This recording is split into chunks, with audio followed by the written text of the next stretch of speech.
Okay, that's us. We're all good to go. So I've written a little thing for tonight because I wanted to share with you. We're going to talk a little bit about Ayurveda. So as I said earlier to you guys, that the planetary alignments of May 2021, there's a lot going on. The planets are changing. There's a lot of planets entering Gemini. Gemini is going to really, it's an air sign, and it's really going to start, and it's about thinking and you just education, connecting, just really and starting to move. It's so there's a lot of stuff going on just now. So it's time. And we're moving towards a new moon. So the energy is waning. It's a waning moon right now. So I'm not going to speak too much about the planetary alignments. I thought I would prep you for, it's kind of mid-May, things are going to gain momentum astrologically, which means that we're going to feel the pull of the planets. So by keeping the moon steady within ourselves, practicing stiram sukham, we can help to bring balance. So we're working with apana vayu. So this is the downward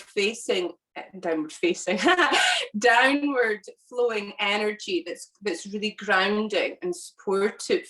A little bit of udana as well, because it brings in enthusiasm and growth. We need a little bit of enthusiasm. If we have too much apana, especially when it's a waning moon, we don't want to feel really tamasic and bleh.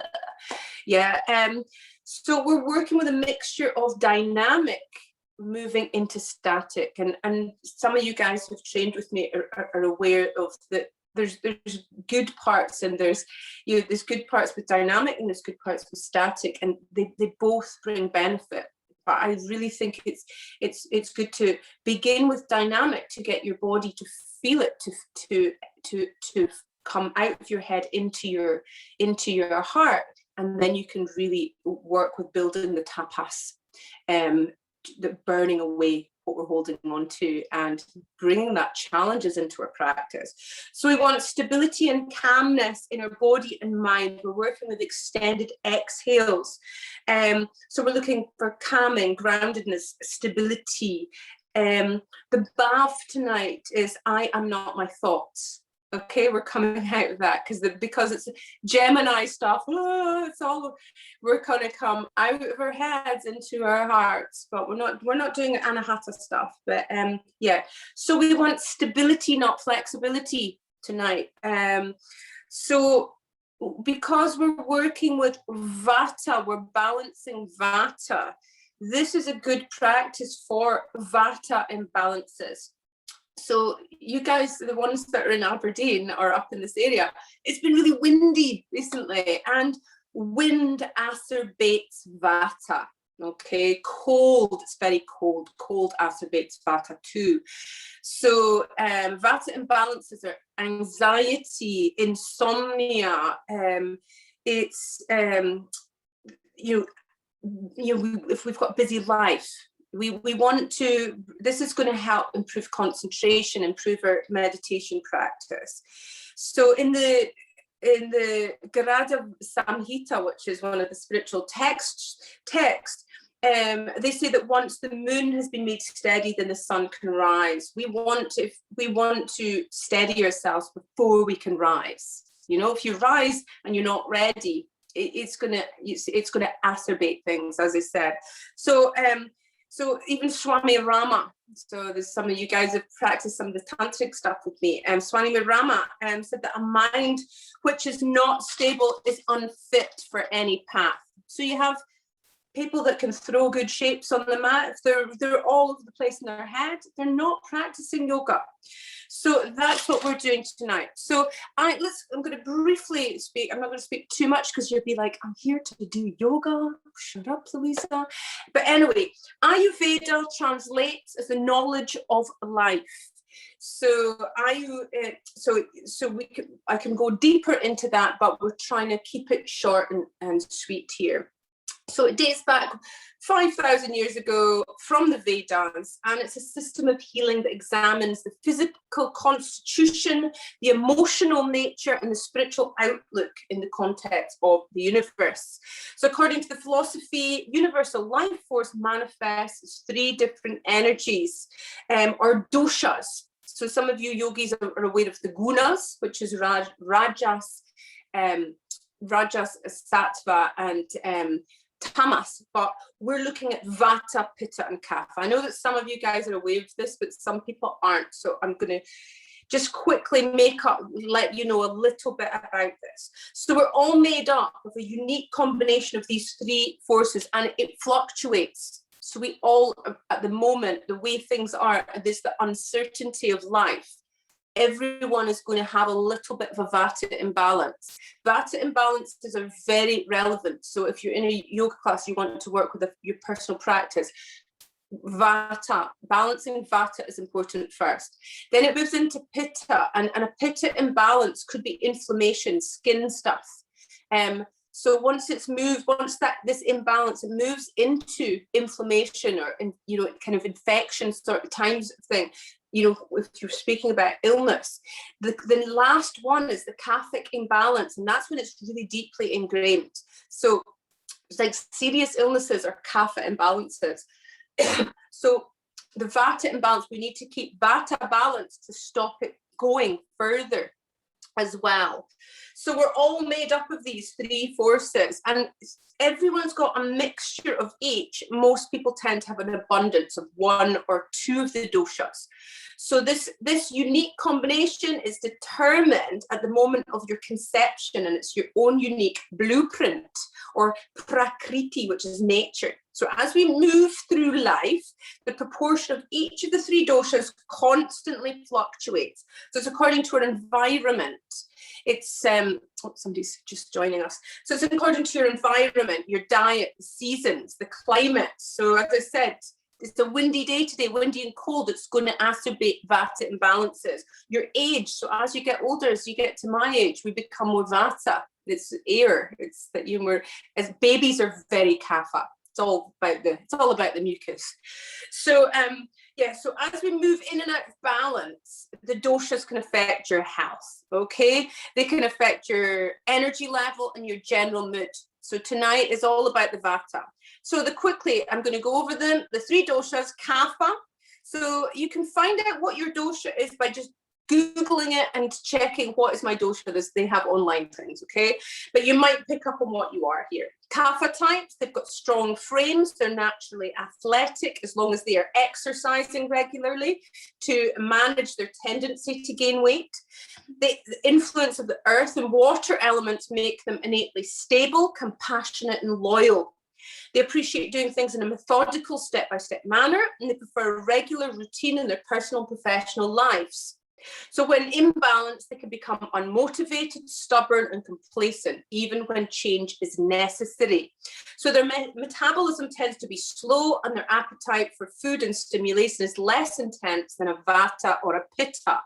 They benefit from not exposing themselves, but to new environments, okay? People, and occasionally fasting as well. So pitta types. So I know that some of you guys are pittas, yeah? So you're dominated by the fire element, which makes them innately strong, intense, and irritable. They tend to have a medium build and endurance with powerful musculature. They often have freckled skin that easily reddens in the sun during exercise, massage, and when blushing. They're strong-willed and they're good at doing what they think is right. They approach work and play with the same intensity and competitiveness. And they're natural leaders and they're quick learners whose ability to easily comprehend and master new skills and concepts can make them judgmental or impatient towards people they feel are slower or less focused than themselves. They have a strong digestion, intense appetites, both for food and challenges. And if they miss a meal, they're likely to become grumpy and may take a bite out of somebody instead. So it's common for them to suffer from health conditions such as inflammation, rashes, acne, and loose stools. Don't know why I said it in that way. So for balance, pittas need to manage their fiery tendencies, channeling them in productive ways and learning to recognize their destructive power. Vatas, and yeah, I'm a vata, I'm very vata, and a lot of people are. Tends to be a lot of my students are tridoshic or a mixture, or there's a lot of pittas and kaphas, which is nice. It's like lovely to have balance. So vata types tend to be thin and lanky. They're mentally and physically active and enjoy creative endeavors. So we're the creatives, the pittas get things done, and the kaphas are the ones that are stabilizers. They're the ones that keep it going and keep everyone together. So when they're balanced, vatas are flexible, have lively imaginations, they're original thinkers, but when imbalanced, they can get anxious, ungrounded, and can seem flaky, about fulfilling commitments, sticking to a routine, and completing projects. They tend to run cold and dry and enjoy warm and humid weather. So it's common for vata types to experience cold hands and feet, constipation, dry skin, and cracking joints. So the influence of the air element in their constitution causes their energy, mood, and appetite to fluctuate dramatically. So this is why we're coming into lots of air season and lots of Gemini. So vata is going to be, there's going to be a vata imbalance in us all. Okay, so vata types often fail to eat or sleep regularly, swinging from eating heavy foods to ground and sedate themselves, or ingesting stimulants like coffee and sugar to sustain intense physical or mental activity. I am a coffee fiend. So insomnia and low immunity are very common problems for the sensitive vata person. Okay, so if you want to go further with figuring out what your doshas are, that is fine. I'm doing a teacher training that's not just for yoga teachers, it's for anyone who's a yogi or into Ayurveda and want to figure out how to apply it to their life. It starts on the 14th of May, so give me a shout if you want to join, but this isn't a salesy thing. But if you want to know a bit more on how to apply it to your yoga, it's really good fun. It changes your life and what foods you should eat and what you should do, so it changed my life. I'm not as vata as I used to be. Okay, so let's bring some calming balance into our practice now. Okay, I've spoken enough. So get into a comfortable seated position. Shoulders are back and down. Slight tuck in the chin, and we're going to work with our pranayama technique, really just to get us into that zones, to stop the fluctuations of the mind stuff. Get your right hand, your ring finger, and your thumb, and we're working with Nadi Shodhana, alternate nostril breathing. So making sure your spine is long, there's no tension in the body. You're going to block off the right nostril and inhale slowly, deeply, and smoothly through the left. Block it off and then breathe out slowly and deeply through the right. Breathe in through the right.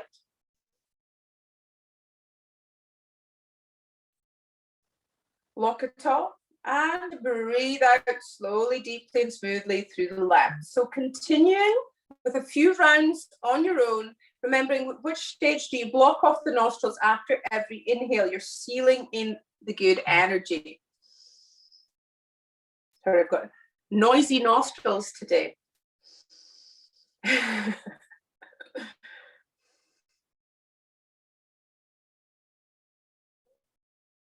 And be intuitive, listen to your body, because every day, with every couple of hours, actually, we have a dominant nostril.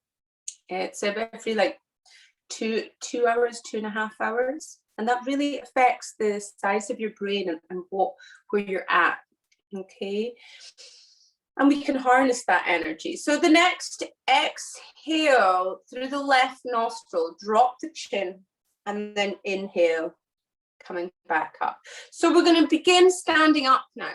So I'm just checking behind me in case I'm going to stand on a cat. There's always a cat on, he's at the side of me just now. So coming into Tadasana, mountain pose. So making sure your feet are grounded and connected, your shoulders are back and down, the crown of the head is lifted, tuck the chin in slightly. And just connecting with your breath again and connect into where you are energetically today. Where are you mentally? What's going on for you? Have you got a busy mind? Are you vata all over the place? If your mind is slow and tamasic, it could be kaphic, you know.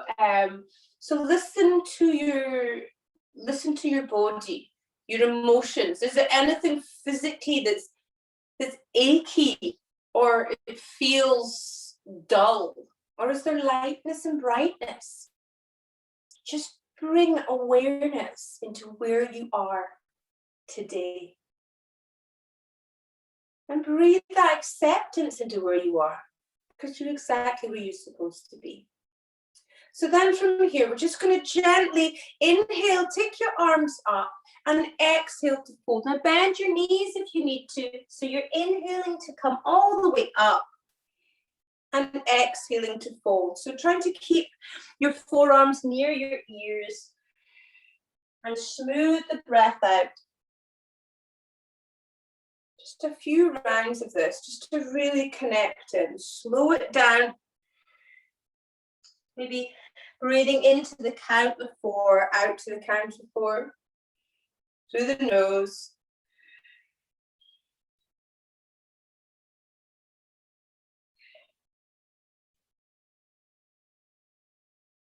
And then from here, coming into standing, just checking in with yourself. And then taking the left foot back, you're moving into Virabhadrasana 1, Warrior 1. So you're heel to heel, your foot is slightly angled at the back, taking your arms up to the sky here. And we're going to move in and out of Virabhadrasana 1 with the breath. So exhaling to straighten the leg and take the arms down. Inhale to take them back up and bend the knee. Just a few times.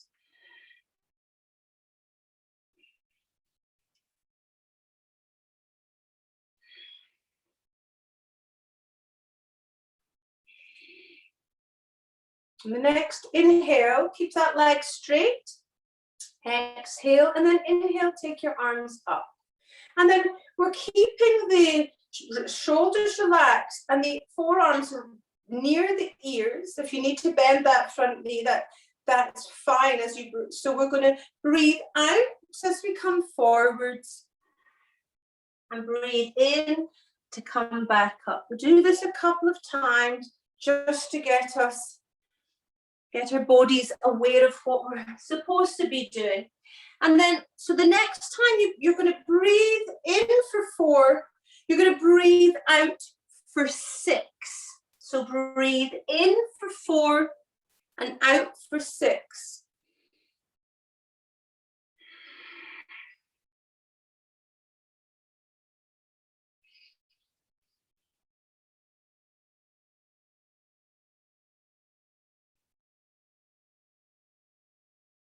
The next time you breathe out, you're going to stay down there, okay, into Parsvottanasana. So if you need to bend that front knee, that's absolutely fine. Just smoothing out the breath here.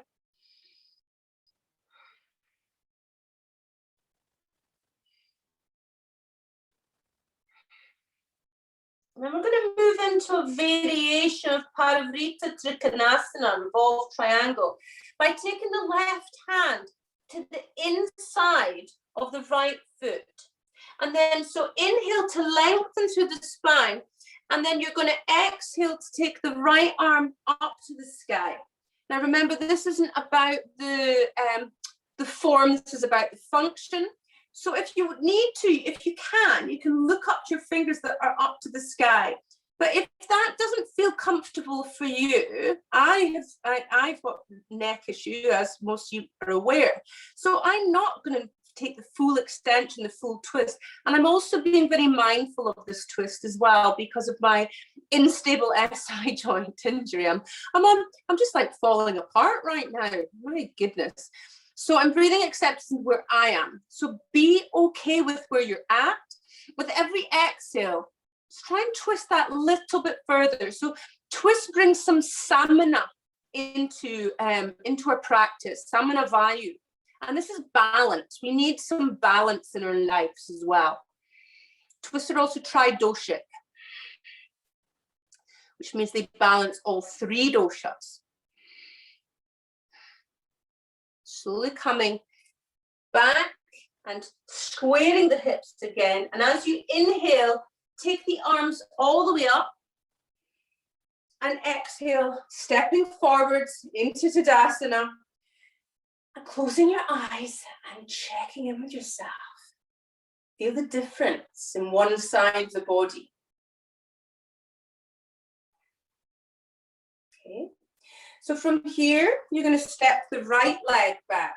Bend that front knee, moving into Virabhadrasana. One. So really ground the outside edge of the back foot from big toe. And then you're going to exhale to straighten the leg and take the arms down. Inhale, take the arms up. Okay, so keep going.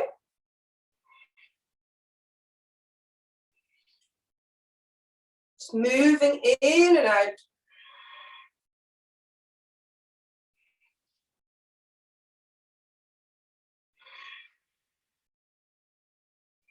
Okay, the next time you've got your legs straight, take the arms up to the sky. I'm going to move in and out as you exhale, coming down. As you inhale, come back up. Try and keep the forearms in alignment with the ears. Smooth and steady. And then moving into the inhale of 3, exhale for 6.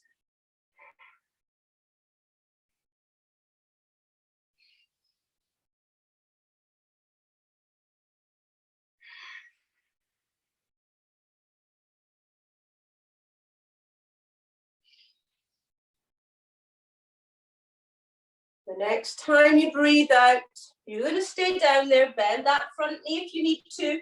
Make sure there's no tension in the jaw, the shoulders.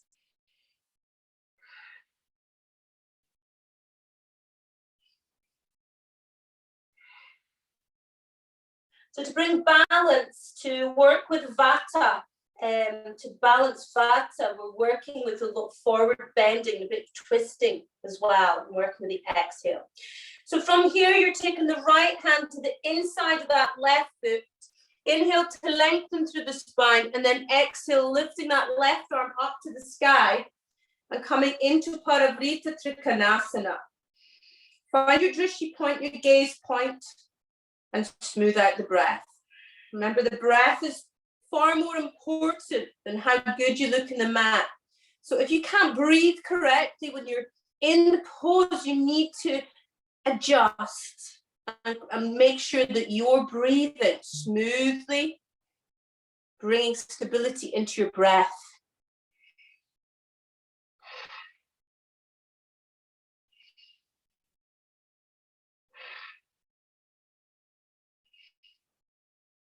Slowly coming forward, squaring the hips, and then inhaling, coming all the way up, arms by your ears, and then exhale into Tadasana.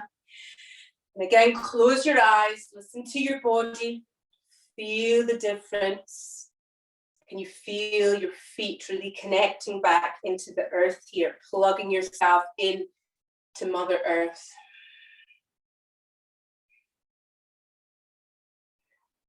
Okay, from here, taking a step back, a wider step with the left foot, moving into Virabhadrasana 2, bending that front knee, back leg is straight, so you're heel to instep now, and your hips are facing the side of your mat. I'm going to go this way so you can see. Oh, look like a 70s person there. So yeah, from here you work moving into a Kundalini pose where we're going to balance Muladhara chakra, your root chakra. So curling your fingers around your thumbs and draw that left elbow back. So if you're drawing back a bow and arrow, looking along that front arm. And stabilizing the breath, just finding strength. Bend that front knee a little bit further if you can. Smooth out the breath.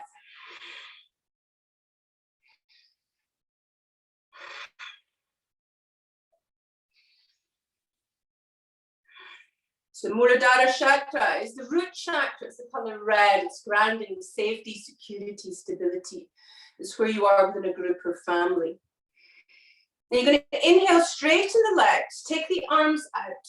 And as you exhale, you're going to bend the knee and take the right arm down and take the left arm over. And inhale, come back up.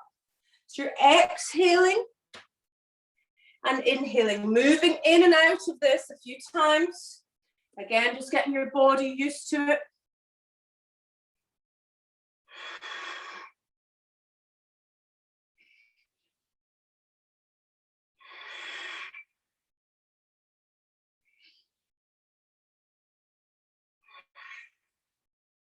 And then the next time you're going to stay in here and you're going to exhale to take the arm down, palm facing up. Inhale, taking the arm over. Now you can look up the palm if that's available to you, but don't worry if it's not. If you feel it's actually okay to have your head, yeah, that's fine. So connecting in with the breath. So you're now going to breathe in for 4, out for 6, hold for 2. So hold on the exhale. I'm just trying to see if I can try and find you guys on my laptop. There we go. Now I can see you all. Oh, you're looking good there. So it's inhale, 4, exhale, 6, hold 2.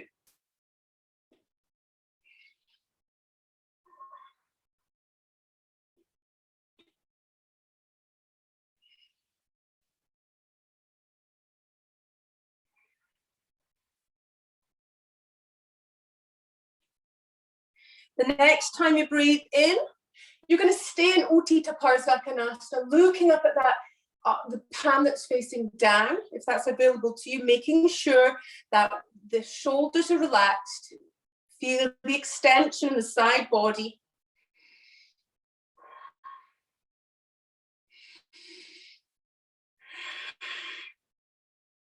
And then inhaling to come all the way up, turning to the left, and just checking in with yourself, feeling the difference. Just feeling the prana that you've created in your body here.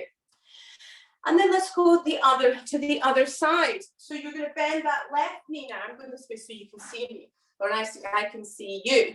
So taking the right elbow back, curling the fingers around the thumbs. So you're holding back your bone arrows, really bending that front knee, breathing into it. So you can engage Mula Bandha, pelvic floor muscles as well, so that really checks in with the Mula Bandha and checks in with the Muladhara chakra as well. Gets that groundedness.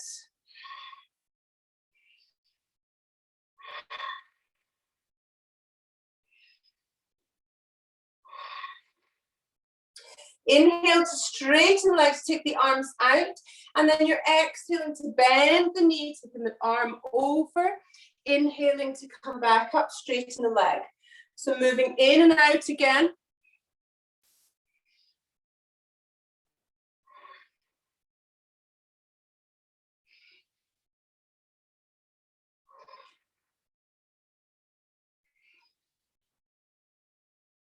And then next time you breathe out, you're staying there. And then from here, inhale and then exhale. Open the arm up, palm facing up.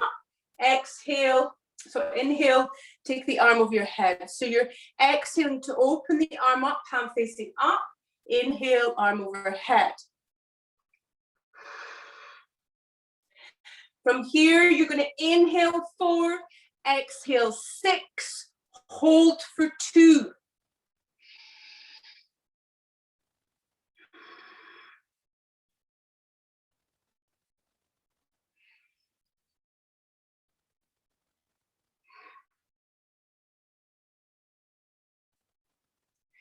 Then the next time you inhale, You're staying there, looking up at that palm that's facing down, if it's available to you, and breathing, feeling that extension along the side body.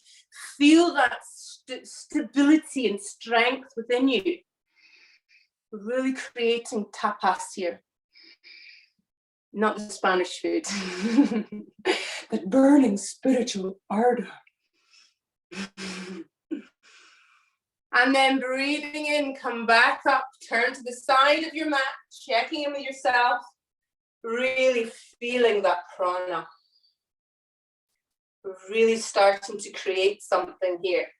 So you're going to interlace your fingers behind your back. Inhale to open up in the chest, and exhale to fold forwards. Kasarita Padmottanasana.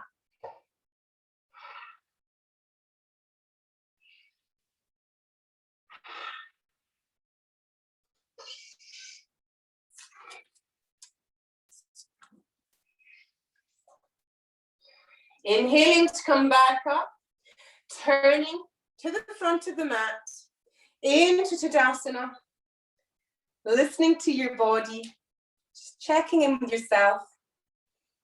And then from here, inhale, take your arms all the way up, exhaling to fold forwards. Inhale to come halfway up, lengthen through the spine. Exhale, stepping back to plank pose, and then down into chaturanga, or knees, chest, pelvis. Inhale, cobra or upward facing dog. Exhale, downward facing dog. Finding your breath, listening to your body. As you inhale, feel the chest opening, the clavicles rising. And as you exhale, the belly is coming back and up. From here, inhale, take your right foot forwards, drop the left knee, the top of the left foot, arms all the way up to the sky, crescent moon. Inhale, open up your heart. Exhale, hands to heart center. Keep going.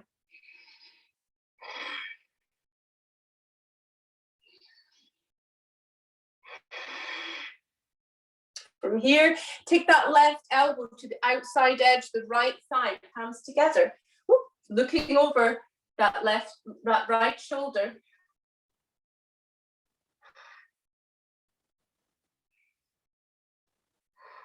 Make sure there's no tension in the jaw and shoulders. Remember, twist ring tension out of the body as well. Then from here, releasing, place the hands to the inside of the foot, walk the foot out a little bit. Then dipping your hips. If you can, come down onto your elbows. If not, if you're just here, that's absolutely fine. Just breathe into where you are tonight.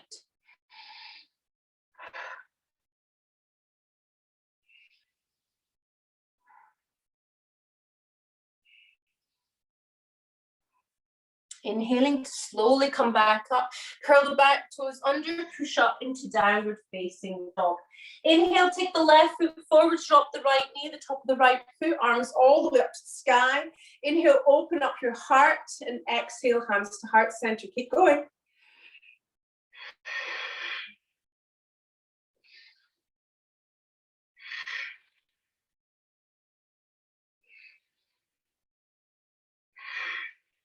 From here, take the right elbow to the outside edge, the left thigh, palms together, looking over that left shoulder, finding your breath.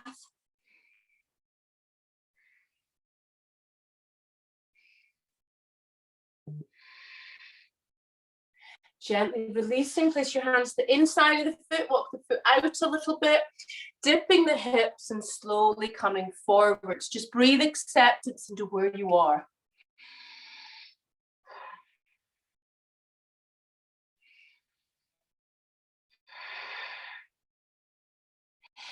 Inhaling to come back up.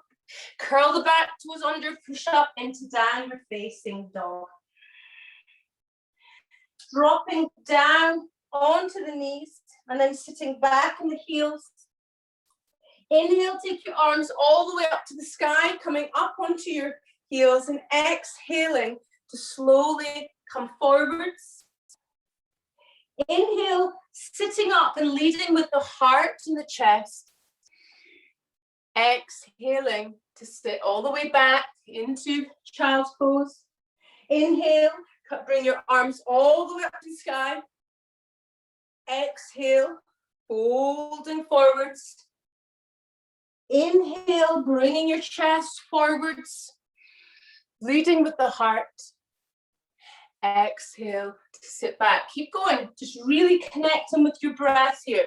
Close your eyes if you want to. So really feel that connection between the breath and the body. Smooth it out.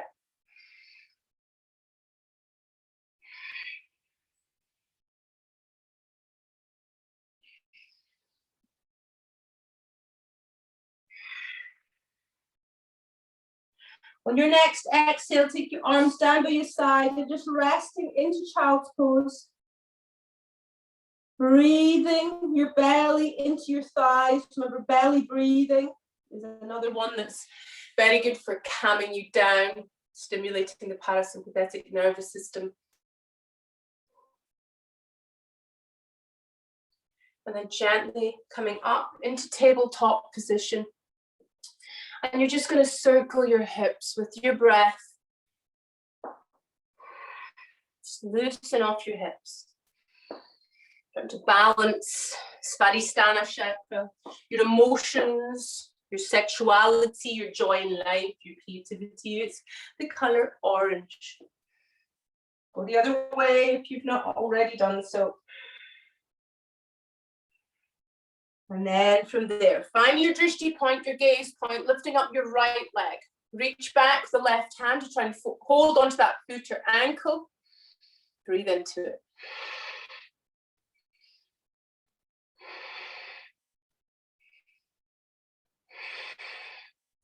Then reaching out through the fingertips, reaching out through the toes, tuck your chin in, breathe into that right side of your pelvis.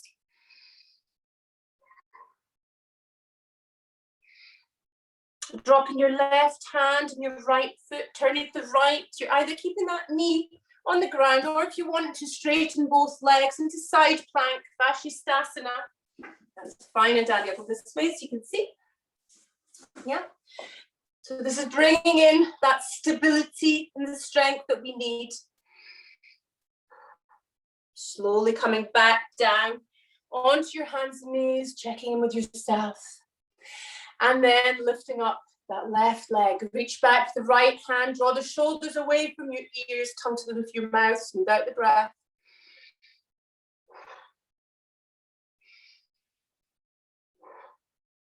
Stretching out through the fingertips, stretch out through the toes, breathing into that left side of your pelvis.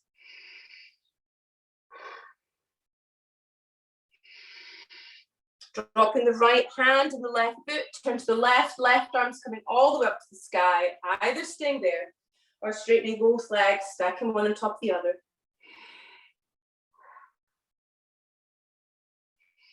Slowly coming back down onto your hands and knees. So from here, we're going to move into a little bit of inversion work. So as I said, we're working with the Panavayu, but we want to bring a little bit of Udana to bring some enthusiasm in so we don't feel too bleh. So if inversions aren't for you tonight, that's absolutely fine. We're going to modify.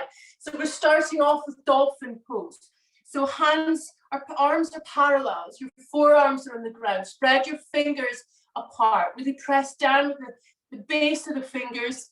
Curl the toes under and lift your bottoms up. So your head is off the ground. You're looking in between your thighs. Really feel the connection of your hands and your forearms onto the ground.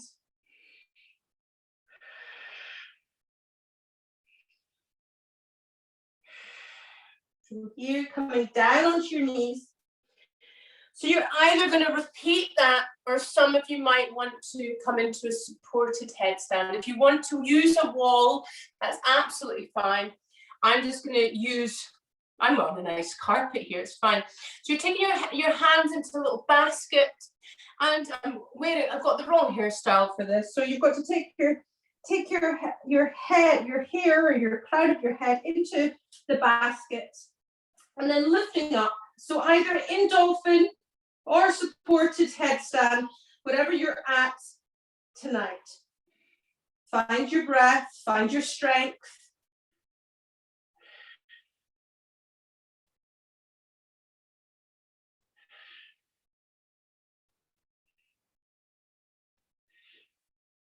When you're ready, slowly coming down into child's pose, Bandasana, arms down by your side. Just be aware of the flow of prana. Udana, vayu, it tends to be around the neck area. So this is going to help with our communication. It helps to stimulate our Vishuddha chakra. Place your hands at either side of your head, gently come up. So the counter pose for headstand is a shoulder stand, and I always teach it as if you have neck issues, because I do. So this is very good for us. You're coming onto your back, pushing down with the elbows, lifting up with the hips, holding onto the hips, taking your legs up, and then you're dipping your hips. Your feet are still directly above your head, and find your breath. So really feeling that inversion, the chin tucked in here.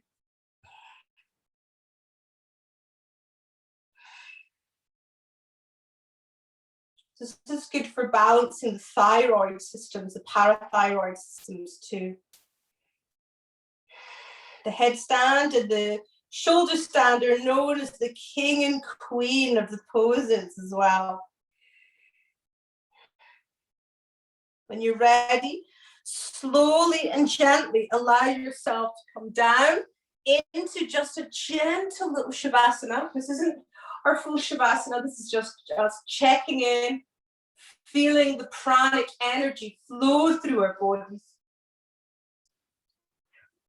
And then from here, you're going to roll onto your belly. So the counter pose for shoulder stand is Shalabhasana. Okay, so Shalabhasana, we're going to, first of all, we're going to work with a pose that Krishnamacharya used to work with all his clients that had various issues. So this is a great yoga therapy type pose. So you're coming down onto with your forehead to the ground and the backs of your hands are on the kidneys. So as you inhale, you're going to lift up your left leg and take your right arm forwards and looking up. Exhale, look to the right. Inhale, take your left arm and your right leg up, looking forwards. Exhale, look to the left. Inhale, lift up the left arm, left leg and the right arm, looking forwards. Exhale, look to the right. So keep going with your own rhythm.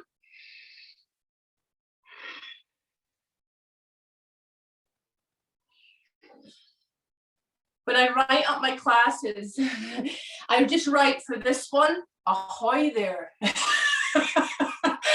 I keep myself entertained.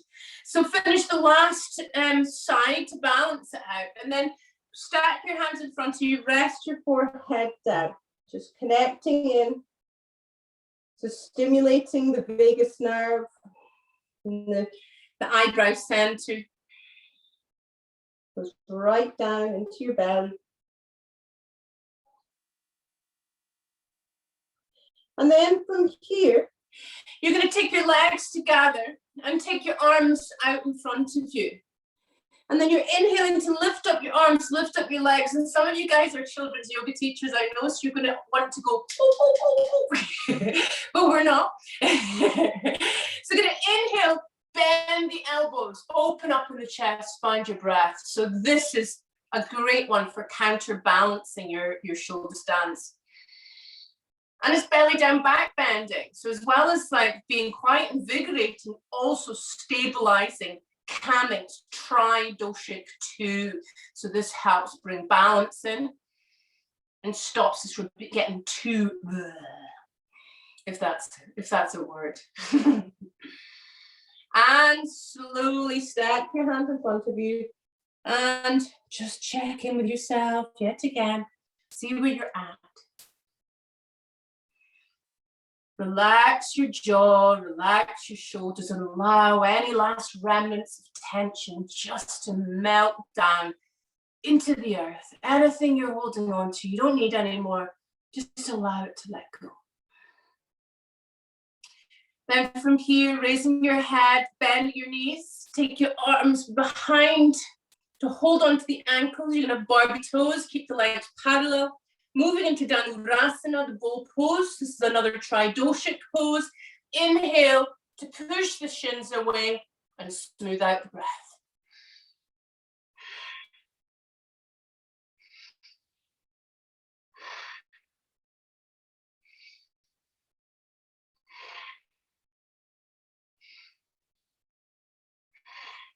Gently releasing. Stack the hands in front of you. Rest your forehead down. Just feel that beautiful energy flow through your body now. You can achieve anything. You can do anything that you set yourself, set out to do.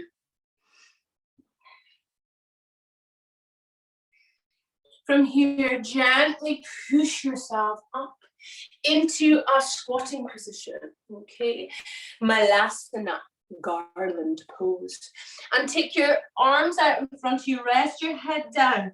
Imagine you're breathing in and out to your kidneys. This is a good stress relieving asana.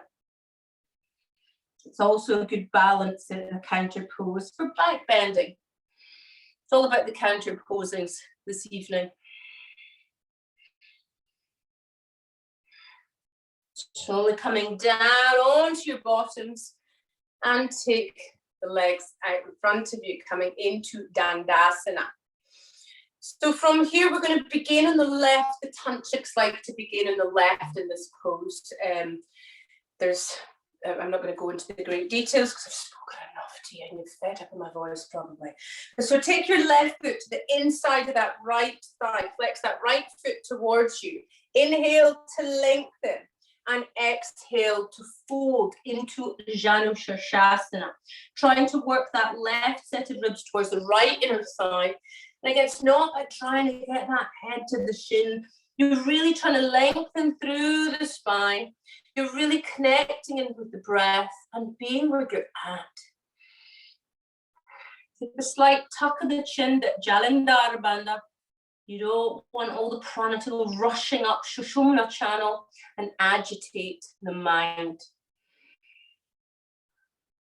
Inhaling to come all the way back up. Get that long right leg, lift it up and take it over the bent knee. Inhale, take the left arm up. Take it across your body to the outside edge of that right thigh, and the right hand on the floor behind you. Breathe in to lengthen. And breathe out to twist to look over that right shoulder. So breathe in to lengthen and breathe out to twist.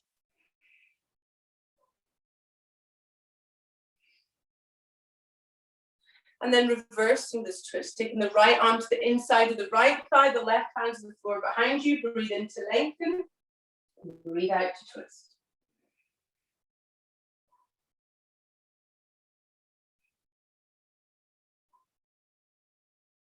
Gently releasing, take the legs out in front of you into Dandasana. Just listening to your body, feeling the elongation of your spine. Keep the chin tucked in slightly. And then bring that right foot to the inside of your left thigh now. Flex that left foot towards you. Inhale to lengthen. Exhale to fold. Relax the jaw and shoulders. Just really connecting with your breath. Remember, this is a twist as well as a forward bend.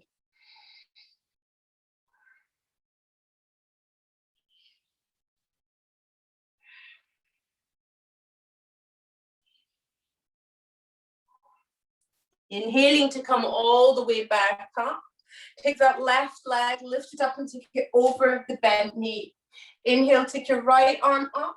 Exhale, bring to the outside edge of that left thigh. Left hand on the floor behind you. Breathe in to lengthen and breathe out to twist. Breathe in to lengthen and breathe out to twist. Imagine your spine spiraling equally upwards. Reversing that twist, so take the left arm to the inside of that left thigh. Right hand on the floor behind you. Breathe in to lengthen. Breathe out to twist. Breathe in to lengthen. Breathe out to twist.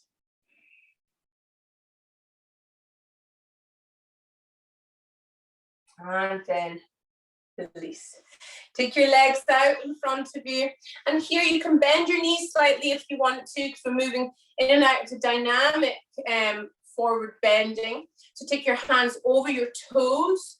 You're inhaling to lengthen and exhaling to fold. So again, you're going to inhale for 4, exhale for 6, hold for 2, inhale to come up for 4, exhale for 6, and hold for 2.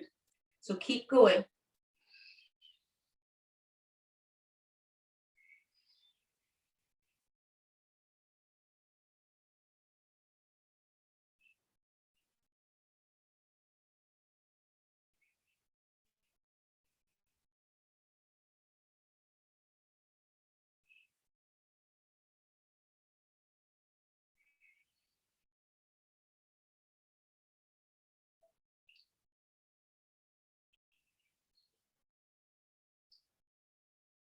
On your next exhale, you're going to stay down there, just breathing in to any dark spaces in the back of your body. Just breathe acceptance into where you are tonight.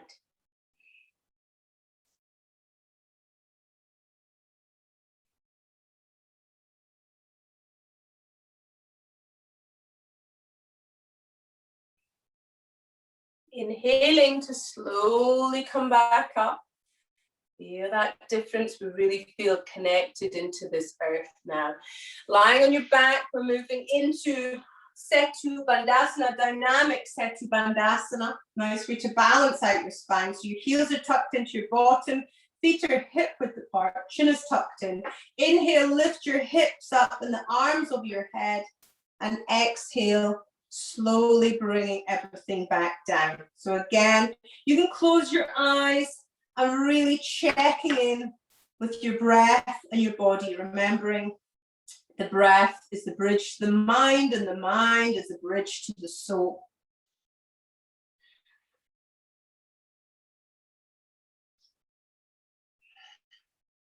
And then coming back into, bring your hips onto the ground and draw your knees into your belly for Apanasana, wind release pose.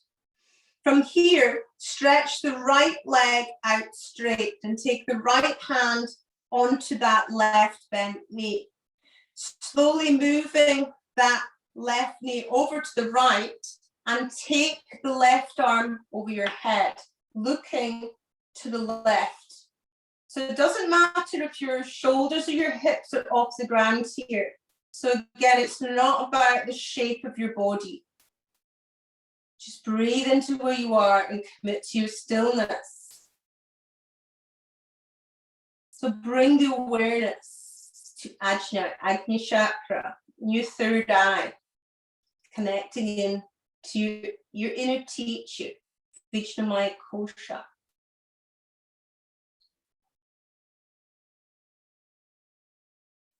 Inhaling, coming back up, hug your knees, in again.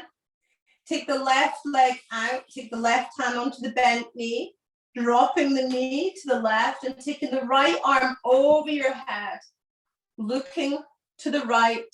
And it doesn't matter what your shape looks like here. Just let go, commit to stillness, connect to your breath.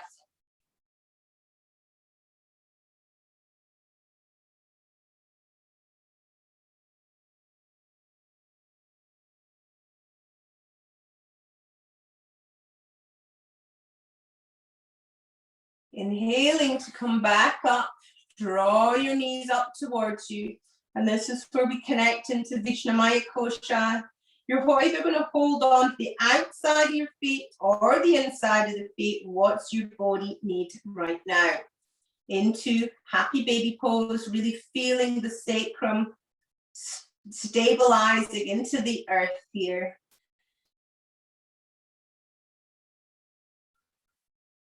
And then releasing yourself down into your well-deserved Shavasana.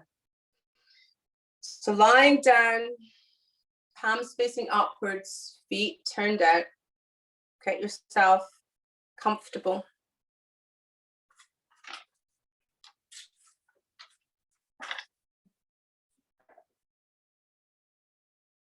Okay, make any last adjustments you need to.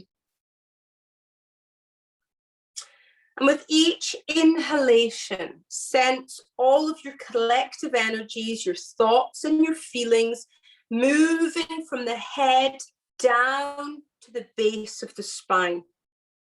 Hold the breath gently and sense these energies collecting at the base, just almost like applying Mula Bandha, pelvic floor muscles.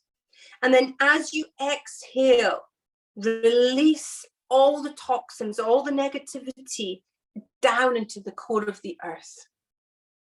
So again, inhale, take that energy from the universe through the crown of your head, down your spine, down to the base of your spine into Muladhara. Hold the breath gently, engage Mula Bandha.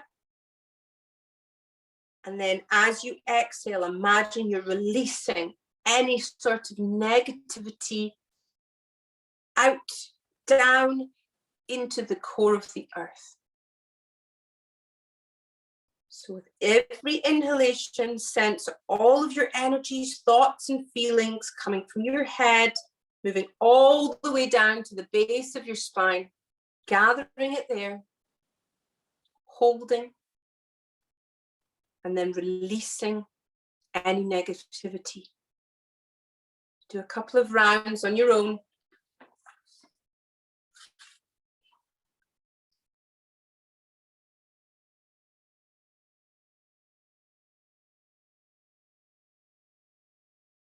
And then release the breath.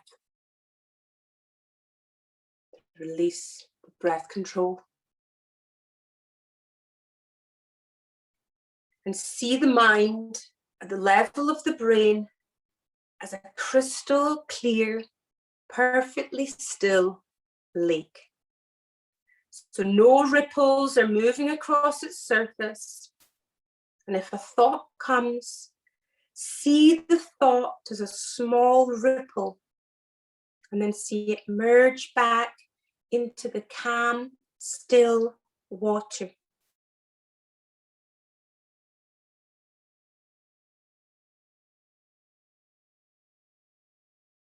Perfectly still lake, the level of the brain. So after this image is stabilized, move your attention to the back of your head, outside of the head, at the same level as the eyebrows.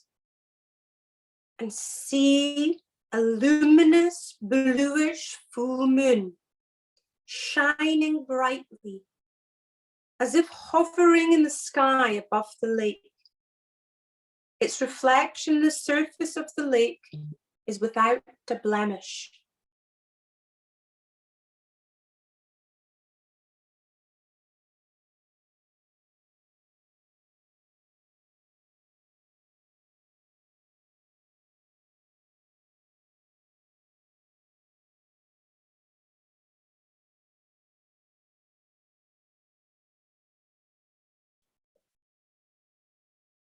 So after a time of enjoying this tranquility, move this full moon inside of your head to a point just above the roof of the mouth and hover it there.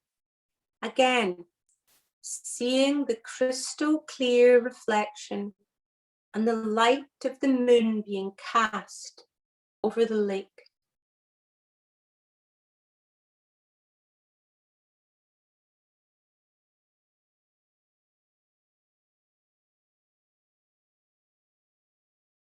And now, see a single moonbeam emanate from the moon and pierce your third eye and continue out the front of the forehead via the point between the eyebrows. A single beam of bluish luminous light extending into infinite space. So a moonbeam coming from the moon, piercing the third eye, coming straight out the forehead, bluish, luminous light into infinite space. Now rest your attention with the beam until the mind merges with it and returns back to its source in pure consciousness.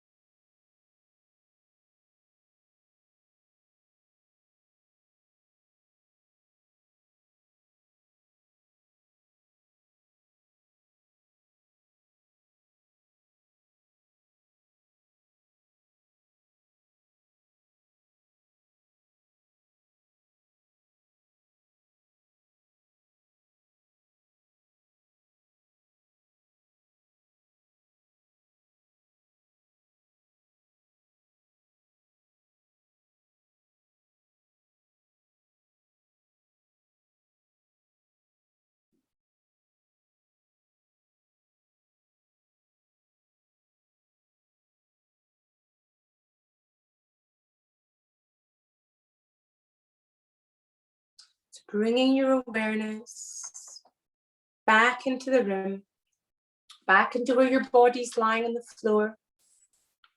You can begin to wiggle your fingers and your toes, stretch your arms over your head, away from your body. Stretch your feet away from your body, pulling your knees in, giving yourselves a hug, and rolling from side to side to loosen off your sacrum. And then slowly rolling to the right side to recovery position.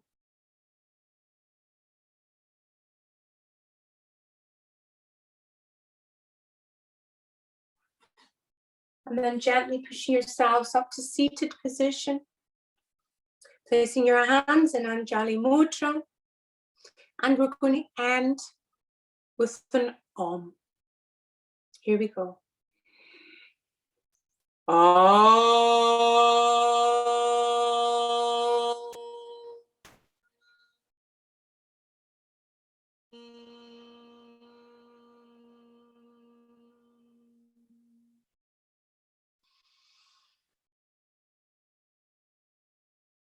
Namaste. Thank you for practicing yoga with me this evening.